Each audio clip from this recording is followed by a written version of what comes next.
This week on A Lively Experiment, Gabe Amo cruises to victory in the race for the 1st Congressional District seat, making history along the way. And we speak with the head of a special legislative commission just out with a report on potential changes to how Rhode Islanders vote. A Lively Experiment is generously underwritten by... Hi, I'm John Hazen-White Jr. For over 30 years, A Lively Experiment has provided insight and analysis of the political issues that face Rhode Islanders. I'm a proud supporter of this great program and Rhode Island PBS. Joining us this week, Joe Powers, chairman of the Rhode Island Republican Party, political contributor Rob Horowitz, and Steph Machado, Boston Globe reporter and contributor to Rhode Island PBS Weekly. And welcome into what turned out to be a very busy week. I'm Jim Hummel. We have a special announcement for you at the end of the program, but first, Gabe Amo won all but 3 communities in the 1st Congressional District race and will be sworn in as soon as next week. Election Day also saw thousands of voters approving nearly $1 billion of borrowing, with a heavy concentration on school improvement. Steph, let me start with you. You were right in the thick of it on election night. Any surprises to you? No, it was not a surprise that Amo won the general election. It pretty much fell exactly where we see Democrats and Republicans falling in statewide elections. He got 65%, Gary Leonard 35%. You know, I think the surprise and more what's going to happen night was the primary, of course, and pretty much just had to get through the general election, such a heavily Democratic district. Joe, you had a good candidate, but it's kind of tough with resources. Mr. Amo didn't want to do as many debates. What is your postmortem on what happened on Tuesday? Well, you know, and you're right. The area is definitely defined for the Democrat Party. It's gerrymandered to fit that the way it is, and it's always been in that way for a very long period of time. Gary was like very good candidate, and I think him being a first-time candidate, coming out, me being still new to what I'm doing here and trying to get that message out. From a business standpoint, I like to look at the data, I look at the information, and I can see certain things such as things that we need to improve upon, which is like the messaging, getting out more information, getting more volunteers out there just to get his name to be included, because his resume speaks for itself. He's definitively the ultimate leader. 30 years in the Marines doesn't happen by accident. And, you know, Gabe Amo stepping in and having the door opened up for him by so many different people, Ted Lieu and Sheldon Whitehouse. Gary didn't have that. He had to work on his own name. He had to create a name first and then try to get his message out after it. Yeah, I think the results were predictable, and the problems Republicans face in Rhode Island in congressional and Senate races, national races, these races have all become nationalized. So people are really as much choosing their team as choosing an individual. I thought Gary Leonard was a great candidate and will be a very good Republican statewide candidate someday in governor's races, lieutenant governor's races, treasurer's races, those kinds of races that you can still win as a Republican. But until the National Republican Party changes, and fairly fundamentally, its brand is fairly toxic, and that's how these races are viewed by voters. They're not really looking at as much as the individual candidates as they're saying we're going to send a Democrat to Congress or a Republican to Congress. Joe, there have been, I mean, you know, you've lived here all your life. Lynn Common and Don Carcieri ruled the State House for 16 years. So we didn't rule it, but they were in the governor's office. Jeff Pine was the attorney general all those years ago. But that was a different, I think, to Rob's point, that was a different Republican Party back then. So what do you do? It's not like Republicans haven't been successful in the past. What do you do as you look to the 24 election cycle? It's a great question, and I live off the philosophy that... You know, when I ask great questions, that's my job. Well, Steph was... No, I'm just kidding.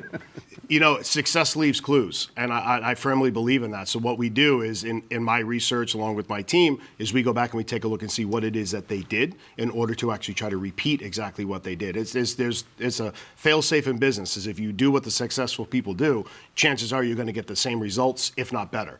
So that's what we plan on doing, is going back and taking a look. And to go back to the point of it being in for the national level, my job is to put a team together where we can insulate what's happening in Rhode Island. We're not going to be able to do it completely, but that falls on my shoulders to make sure that I can ward off all of the national stuff to make sure that we focus on Rhode Island. And the other thing is that's easier to do on state races because they're by definition not nationalized.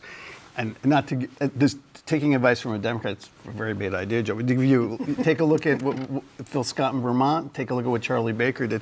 You're still seeing Republicans for governor, just like you saw Beshear in Kentucky in a red state. Democrat getting reelected. When you're when you're talking about state issues and are the roads going to be upgraded, and what's your tax level on a state, and those are almost by definition more divorced by national Right. It's a little more amorphous with Congress, because then it's automatically it reverts to the national party as opposed to plowing your driveway. We talked. You and I did the Globe podcast the day after. A little bit of intrigue with the bond issues, and it showed that voters are paying attention. I was assigned to write the story about the bond How exciting issues, was that? And what I pre-wrote it and had to change the whole thing because wasn't what you expected. No, these school construction bonds almost always pass, and there were really motivated voters in North Kingstown who voted down a $222 million bond to build a new school and a new police station. I think people were upset that they had to vote for both or neither. And then they had a separate bond for an indoor rec center with pickleball courts that also failed. But and then in North Smithfield, they voted down a bond to build a police station. And all the other bonds did pass, although the Middletown one was very, very close. Yep. And I just thought it was really interesting, first of all, that voters came out in such high turnout to vote for the bonds. I mean, North Kingstown isn't even in the congressional district. So they didn't have anything else on the ballot. So everybody who voted was going for the bonds. They were all there to vote for the bond. They had higher turnout than Providence. Wow. And so, it's actually encouraging that voters are paying attention to the local issues on their ballot and weighing in, and it's not just a rubber stamp. What do you make of that? Well, I think you could either say, is that a canary in the coal mine? To think of a better cliche, I can't this early, Jim, but or at least Friday evening. Or is it just because even though North Kingstown turnout was high, it was 700 to 800, and in normal, say 2022, 2024, it would be 15,000. So what you really had is the people that get motivated on bond issues are the ones that do vote no and are concerned about their taxes. My guess is in a regular kind of turnout, a usual turnout year, even in North Kingstown and North Smithfield, those would have passed. Still, it does send a message that people may be feeling a little financially squeezed because of the 2 or 3 years of inflation's down, but the years of inflation, the high cost of living. So something to watch. I think it's hard to read a lot into it, but it was interesting. I think it's a lot of money, but I think where the rubber's going to hit the road is what you sell. Is that what you're going to be able to deliver because of the high interest rates? And construction costs are not going to go down. Mm-hmm. So when the shovel hits the dirt, literally, are they going to have to modify plans? I think all of these schools probably need help, but it's a lot of borrowing. In the world of construction, there's an old joke that the contractor buys a dinghy based on his original bid, and then he buys a yacht based on his change order program. And what that means is you come in and you give an original bid to do something, and next thing you know, there's added on. The numbers never are where they are because people don't handle the budgets properly. And I think what happened in North Kingstown is they had such a huge turnout without having any other elections going on. It's because of the messaging. They did an amazing job down in North Kingstown. There was signs everywhere. They sent out mailers. They did everything they could. It's not to say that other towns didn't, but they got the message out and told people this is really what's going on. And quite frankly, I think it comes back to what's going on in the economy and Bidenomics right now. Everything is so much higher. Well, and the messaging, it was mega bond. Yeah. The mega bond made it sound like, it's going to take over. It's like extreme MAGA. Yeah, it was actually mega. Maybe people were confused, Joe. Yeah. Actually less money than some of the other bonds that passed. It was Barrington 250. Yep. So there was some good messaging there, I'm I guess, looking by forward the to that opposition. next tax bill, Steph. Yeah, well, the parents' mafia always turns out in Barrington. There has been a lot of talk about elections over the years and how we vote. And going back to Link Chafee as governor and Gina Raimondo's first race for governor, he got less than 50% of the vote. We live in what's called a plurality voting state. However much you win, whether it's 33% or 40% or 60%, you win. I sat down with Sam Zurer, who is the head of a commission that's been looking at maybe alternate choices for voting. Ranked choice voting, top two, runoff voting, and approval voting. We'll be talking about a little bit more about this, but here's some of my interview with Senator Zurier about his commission's work. I live in Providence. I had a mayor, Buddy Cianci, who always succeeded in three-way elections. And I think 40% of the vote. Exactly. And it never reflected the will of the majority. Mm. And, as a voter, I would be personally willing to learn a new system to help deal with the three-candidate problem. My hope is that we do find something that's better than what we have currently, because with the three-way races, with the multi-candidate races where you have a fringe candidate who gets elected. This is not the way we were taught democracy works when we were in grade school and high school. When I entered the General Assembly, I introduced a ranked choice bill and also a study commission.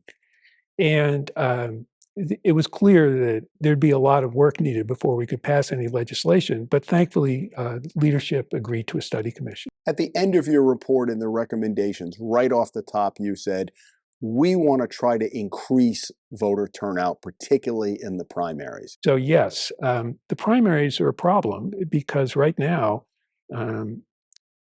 in districts which are heavily weighted towards one party or the other, the primary essentially decides who's going to be elected. What stood out to you when the commissioners were having their dialogue back and forth? They were talking about which of the alternatives made the most sense to them. My fellow elected officials were talking about largely policy issues. The others were election officials talking about how to implement it and administration. And they were talking about which systems would be easiest to administer. My hope is, first of all, to introduce legislation to repeal the section of the Constitution that limits us to plurality voting in statewide general elections. My full conversation with Senator Zurier is available right now on Rhode Island PBS's YouTube page. Joe, let me go to you first. Do any of these alternatives appeal to you from the Republican lens? Well, I'll tell you what, from a state where it's obviously very challenging for a Republican to win pretty much anything, although not impossible, there has been a one-party run here for the last, 80, 90 years or so.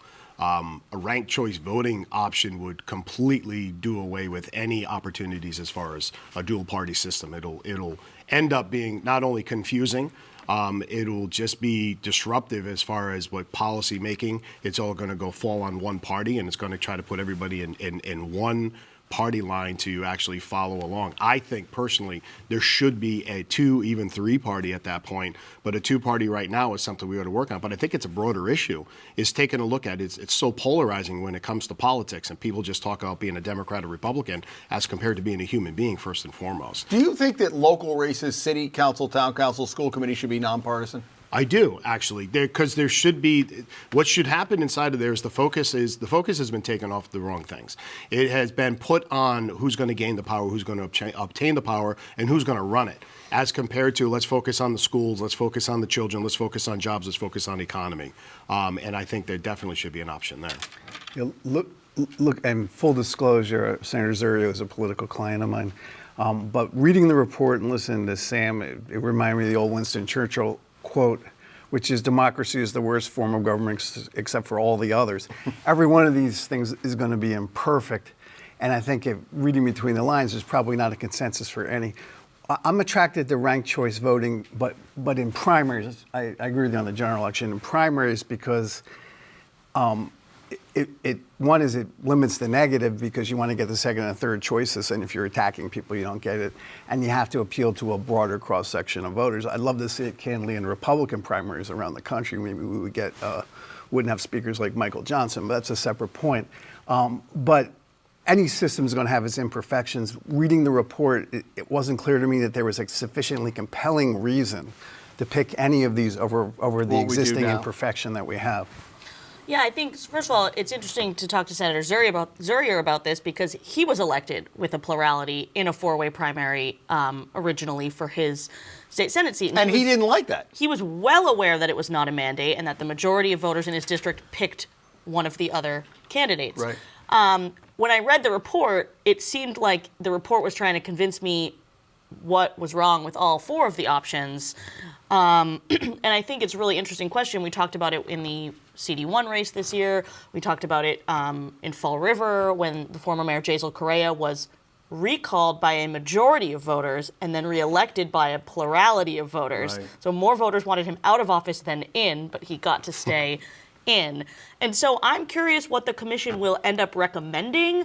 I also think the political will at the General Assembly to pass one of these options anytime in the throw out the status quo. In the near future, it just seems like a monumentous effort, and it sounds like they have to change the Constitution and do all these different things. Right, and he said there's a question, state, federal, constitutional issues, a lot of education. Because Mayor Adams in New York, that was a ranked choice voting vote, and it took 10 days or a week, and people begin to think, hey, what's going on with this election, right? And by the way, any of this is going to be difficult because by definition, the people that are in the legislature got elected in the existing system. They're going to really bang the tires before they take a risk. It's useful to see what's going on in Maine and Alaska because they've had all kinds of court challenges to their systems, and so that will be useful if Rhode Island moves forward with any of these to see where the courts all shake out on this. Final thought?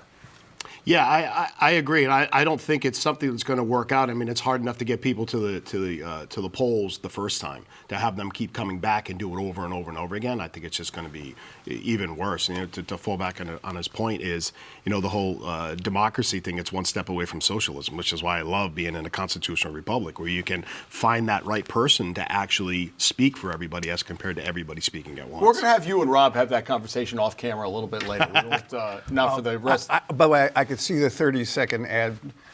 The Republican chair says democracy is one step away from socialism. I'm just teasing you. I really am.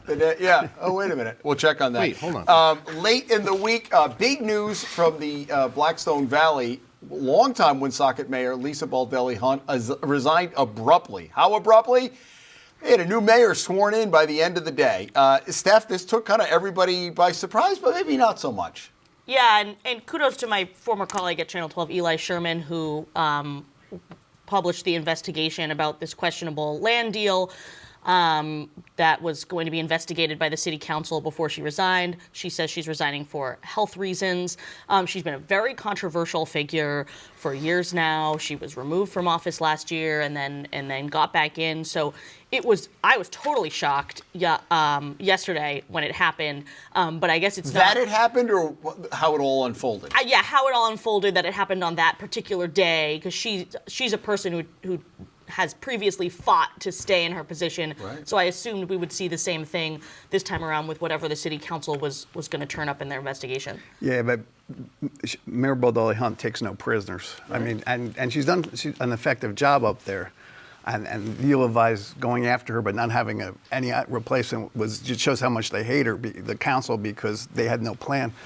So if she got out, it says to me, you don't know, that this is a very serious problem she has, because she would, to back Steph's point up, you'd have to drag her out of there. Now, we will say, and otherwise, I will give her the benefit of the doubt, she said it's for health issues. Some of us are skeptical about that. So, I just want to make sure that's why she said she's leaving. When you heard the news, what did you think? Well, at first I thought to myself that I didn't realize that embarrassment or guilt was a medical issue. So if that were true, then, half the politicians in the United States of America would be going out on medical leave left and right. But, I mean, it all comes down to trust in the mayor that they had, and some people just let it go and other people focused on. Like you said, another mayor was sworn in literally that afternoon, which means they had stuff ready to rock and roll, and they were just waiting for her to step out. It always reminds me, of the 85-year-old U.S. senator who, all of a sudden, he's on the verge of investigation or indictment, and he says, I want to spend more time with my family. I'm not sure your family wants to spend more time with you. What I'm hearing from my sources up there is she had a tight bunch of people who had always supported her. Now, she got voted out in that previous council, and then she got back in. This land deal was a step too far, I think. And I think she saw the writing on the wall, and it makes sense, right after Eli's thing, that we're not paying attention to Woonsocket as closely as he is, but that political alliance probably was not going to be there for. So she's like, do I want to go through all the removal and the investigation? By health problems. We don't want to suggest that she doesn't have health problems. We know she collapsed at a press conference, and obviously would she want to go through all this? Hope that she recovers and is doing well. But yes, I think the writing was on the wall a little bit in hindsight. Finally, David Cicilline, who, as you know, the whole reason Gabe Amo got elected is that he left, Cicilline left earlier this year for a pretty pricey job, pretty well-compensated job with the Rhode Island Foundation. He found himself in a little bit of a controversy this week because he was supposed to headline a Democratic fundraiser at the end of the week. Clearly, that's something the Rhode Island Foundation board, I'm sure, was not pleased about. That got canceled. I'm surprised Cicilline had a bit of a tin ear to this in my mind, Joe. What do you think? Well, I'm not. I mean, it is good to see that, even though he abandoned the seat in Rhode Island, he didn't abandon the party. But there should be a nonpartisan type thing where he's stepping aside, working for this nonprofit, and then turning around and trying to use his weight to go on the Democrat side to actually raise as much money. I said something on Twitter. I put out a release in regards to it simply because we all felt it didn't pass the smell test on how it was going. And apparently we were right, because he withdrew, or they actually turned it down, and they're actually refunding money back. I'm shocked. I mean, he's not a dummy. I mean, he's been doing this for a very long time. I'm just curious on why they thought they could just slide that in and let it happen. Yeah, I mean, David Zini has always been a particularly political politician, and so when he got the job at the Rhode Island Foundation, he apparently agreed to rein that in and be nonpartisan and not participate in political activities. Wasn't that always the concern? Some people were like, can they knew he who they were really do that? They knew who they were hiring, of course, and so it was probably a good idea to cancel the fundraiser. Yeah, he made a mistake. And it was, and you're right, for David, who is the former congressman, who is very smart, and by the way, served the state admirably in a number of roles, as mayor and as congressman, and emerged as a national leader in the Congress, which at a 435 isn't easy. He's very smart. He's going to do a great job at the Rhode Island Foundation. It was clearly a mistake, but it's a mistake, and it's a small mistake, and it's now fixed. So the test will be going forward. There's going to be more scrutiny, so he's going to have to, as we say on Sundays when we watch football, he's going to have to stay within the 40-yard line. So I'm pretty confident he will. But I also wonder, just finally, whether there's going to be a ripple effect, because there was always concern, is that politics going to bleed into his position? Now, and maybe Rob's right, it'll be in the rearview mirror, it'll be a blip, but decisions he makes about where grants go and that type of thing, are people going to go, wow, he's still got his, political lens on? Well, you kind of put it on yourself. You turned your own spotlight on there, and people will start paying attention. They'll start scrutinizing all his decisions moving forward. And and I don't really qualify it as a mistake as much. I mean, like we all agree, he's not a dummy. He's been doing this for a very long time. He is a very political politician, and he knows the steps that he's taken. He's meticulous with it. So him calling this a mistake, I think, is kind of an offshoot. It's a misnomer. All right, folks, I got to hold it for you. Joe and Steph and Rob, good to see you again. We have a special announcement here at Rhode Island PBS. Normally we talk about the news on Lively. Today we are the news, as the television station plans to merge with the Public's radio. Coming up momentarily, David Pitelli, the president of Rhode Island PBS, and Tori, Malatia, who heads up the Public's radio, will join me with details about what you can expect from this alliance. And we are back with David and Tori. Gentlemen, nice to have you both here. It's a harbinger of things to come, right? Good to be here, Jim. Thanks for having us. David, you have been talking about this going back 10 years, and it never got done. Why an alliance now between radio and television? Well, our directors, our chairs of our boards got together last fall and just really made great conversation and made it happen. That's why we're here today. Tori, what do you think from your end? Well, I'm delighted that it went somewhere. I mean, it's true that there have been conversations here and there, but this was a very focused, very detailed and thorough conversation over a year. It involved a facilitator, a lot of board members from both sides. And I think at the end, we're very pleased with what we've come up with. And I think the public is going to benefit immensely from a reporter standpoint, you kept the secret. Because I didn't hear anything until Thursday afternoon, so pretty good job doing that. That was amazing. Yeah, absolutely amazing. You would have thought it would have leaked out at some point, right? There were a few leaks here and there, but I think overall, internally, but I think that I put the fear in those people that were in the know to button it. So tell me what you're thinking. A lot of it, there's a lot of details leading up to just the announcement, and you still have a ways to go. This is going to go into what, the first quarter probably, before you can. We're hopeful that we'll be able to close the transaction sometime in April or March or April. Attorney General has to look at it too, because they're two nonprofits. Right. Do you anticipate any speed bumps there? You've talked about that. Hard to say. Yeah. Yeah. In terms of what does it do from a programming standpoint in your mind, Tori, having television and radio? This is a model, you've been all over the country working. This is a model that's being done other places. Oh, yes, indeed. And, it's about journalism from our perspective. It's about journalism. Isn't that refreshing? Where that goes, television, radio, digital, in-person, forums, meetings, convenings. I mean, it's all a way of finding a deeper reach into our community. And to do that, you need muscle, you need scale, you need a lot of very talented people. And we have a very talented staff, but so does Rhode Island PBS. And the notion of being able to work with those creative people together to enhance the amount of journalism and the kind of journalism we can give to this community is just, it's great. It's been the news that we've been hoping for a long time. What do you see from your end in terms of being able to harness what public radio does?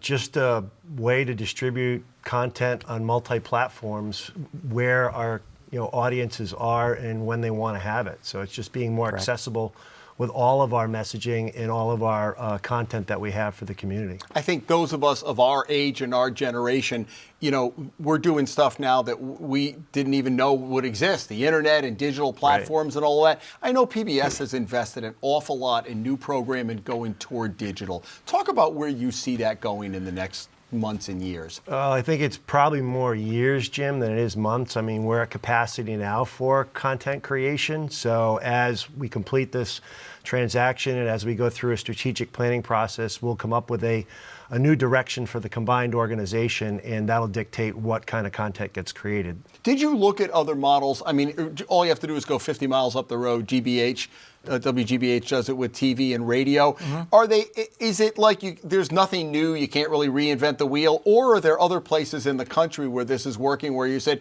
maybe we can borrow a little bit from their model? I think we looked everywhere, and you're right. There are a lot of combined institutions, joint licensees, they're called, television, radio, et cetera, where there's one umbrella institution that runs it, and so on.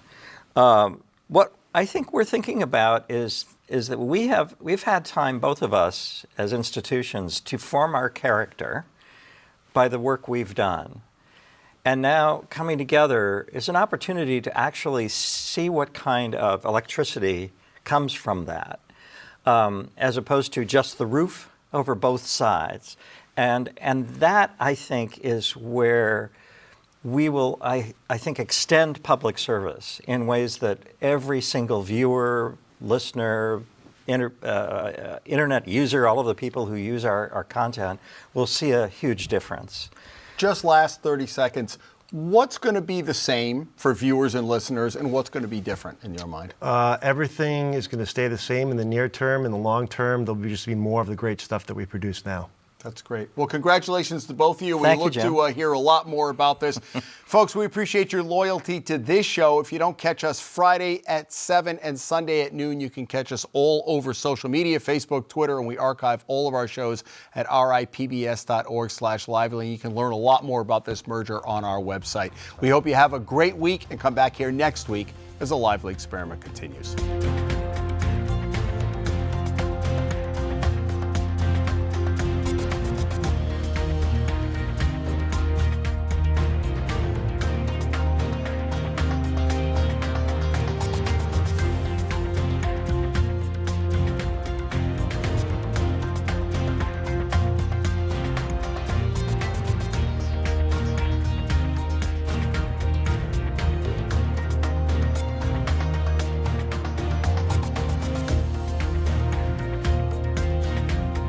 A Lively Experiment is generously underwritten by... Hi, I'm John Hazen White Jr. For over 30 years, A Lively Experiment has provided insight and analysis of the political issues that face Rhode Islanders. I'm a proud supporter of this great program and Rhode Island PBS.